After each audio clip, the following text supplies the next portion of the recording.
తెలంగాణ ఆర్యవైశ్య విద్యావంతుల వేదిక 4వ వార్షిక సర్వసభ్య సమావేశాన్ని కరీంనగర్లో నిర్వహించారు. ఈ సమావేశానికి పోలీస్ హౌసింగ్ కార్పొరేషన్ మాజీ చైర్మన్ ఓలేటి దామోదర్ ముఖ్య అతిథిగా హాజరు కాగా రాష్ట్రంలోని ఇతర జిల్లాల నుంచి ప్రతినిధులు పెద్ద ఎత్తున తరలివచ్చారన్నారు.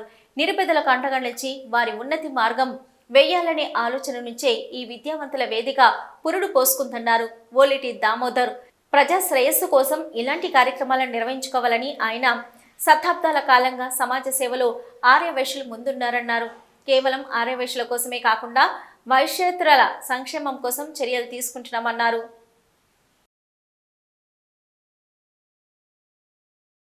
తెలంగాణ రాష్ట్ర వివిధ జిల్లాల నుంచి వచ్చిన వైశ్య సోదరులందరికీ నమస్కారం తెలియజేస్తూ, ఇటువంటి కార్యక్రమాలు జరగాల్సిన అవసరం ఉంది. సమాజంలో ఏదైనా కూడా ఏ కులమైనా ఏ మతమైనా సమాజ శ్రేయస్సు గురించి ఆలోచించాలి. అటువంటి ఆలోచన భాగంగానే ఆర్యవైశ్యులు మొదటి నుంచి కూడా ఎప్పుడో నిజాం కాలం కంటే ముందు కూడా నిజాం వైశ్య మహాసభ నుంచి అప్పటి నుండి సంఘ కార్యక్రమాలు సాంఘిక కార్యక్రమాలు చేస్తూనే ఉన్నాయి. వైశ్య సంఘాలు డిఫరెంట్ ప్లాట్ఫామ్లో వివిధ కార్యక్రమాల్లో చేస్తూనే ఉన్నాయి.